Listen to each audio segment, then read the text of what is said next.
Alright guys, welcome to another episode of CD Classics, where today unfortunately I'm going to do a quick review of the service engine light that I got on my daily commuter, my Nissan ALTIMA. Now I'm going to check it out, and I haven't checked it out. I got that check engine light about 2 days ago. Let's see where the OBD2 port is on this. It's hard to do this with this on my hand. So yeah, I don't know what's going on. This is definitely a surprise. This is definitely going to be a surprise for me as well. Give me 1 second. Okay, so we're back. That OBD2 connector is right there. We're gonna start the vehicle here. Hopefully you guys can see.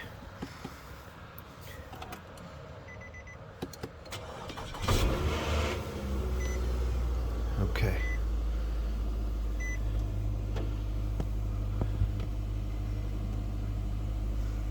So you got the check engine light on there.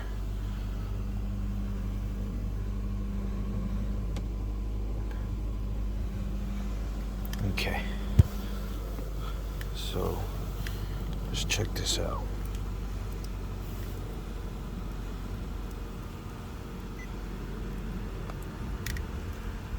It's a little cold, so I'm gonna close the door. Turn on the lights.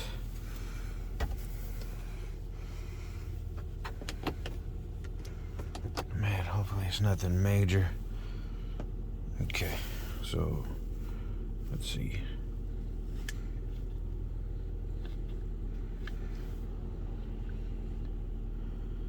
I think this is how it works. I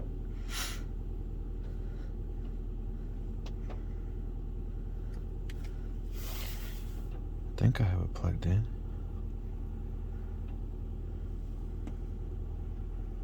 Okay, so there's 2 codes. Jesus. So how does this work? Let me go this. So P0128 and P0128. That's one, I guess. Monitors. Okay, ready. Misfire. Is that what it is? Fuel. Catalyst. I hope not. Evap. O2 sensors. Okay, so I was going through the monitors, I think.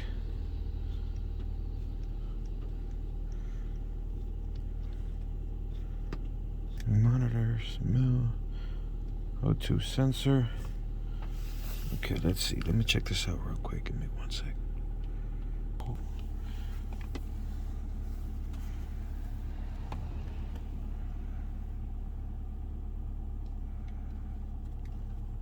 Okay, so that's weird. I don't know how to use this. P0128.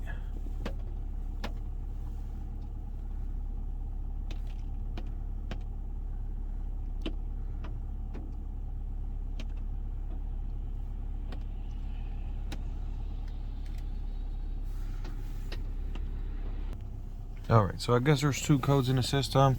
I don't really know how to work this scanner.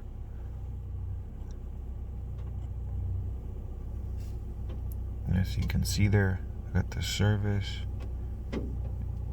engine soon. So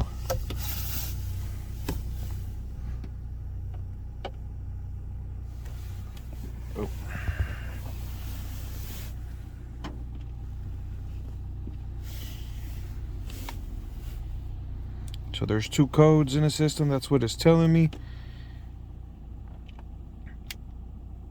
P0128. P0128. So tomorrow I'm going to take it to the shop and figure out what's going on with it. Stay tuned for another video. Remember CD Classics, where I review classic cars, classic shoes, classic things. And then today I'm reviewing the service engine light here, and I'm gonna be adding the repair and the fix and figuring out what's wrong with the vehicle. Please like, share, and subscribe. check out the channel for more content, and I'll be seeing you soon. Peace. All right, guys, welcome back. I'm actually at the shop today, and I'm gonna be scanning the codes with the real scanner, the Consult. All right, let's see.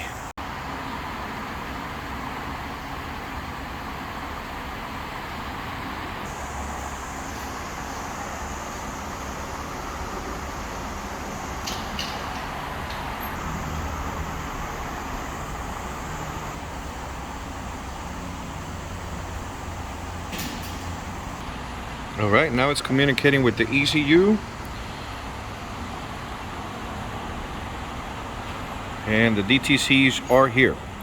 So we got past thermostat. I think the thermostat staying stuck open. U1000, communication circuit, and engine speed. Right now I'm gonna ask the master tech and see what those are all about. Hey man, can you assist me with the viewers here to try to figure out what's going on with the vehicle? All right, YouTube, so he is saying that I have to replace the thermostat even though this is a pass code. So stay tuned for the thermostat replacement. You're right next to me. You're blocking my palm.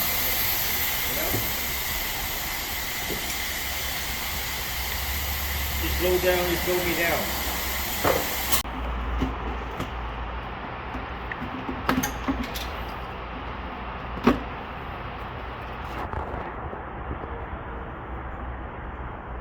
You slow me down.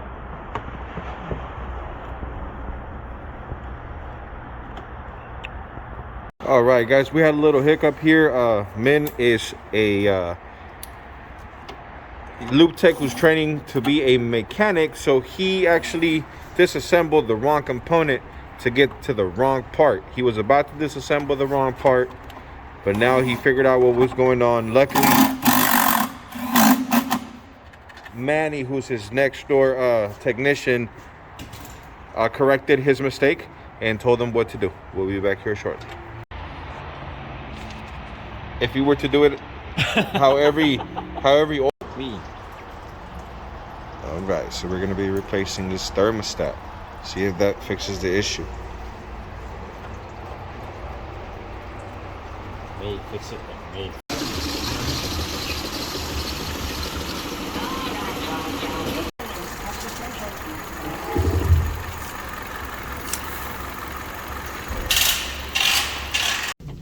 All right, guys, so it's been about a month now. Replace the thermostat, no more check engine light. It's about 35 degrees outside right now. Started right up, and yeah, that's pretty much it. It was just the thermostat. So when you get this code, just replace the thermostat. If you can't do it yourself, take it to a shop, make sure they don't overcharge you. It's just about an hour and a half worth of work to replace the thermostat and bleed the system. You're gonna need new coolant on there. It's a good time to do a coolant flush. So yeah, please like, share, subscribe, drop a comment. Check out my channel for more content. CD Classics. Peace.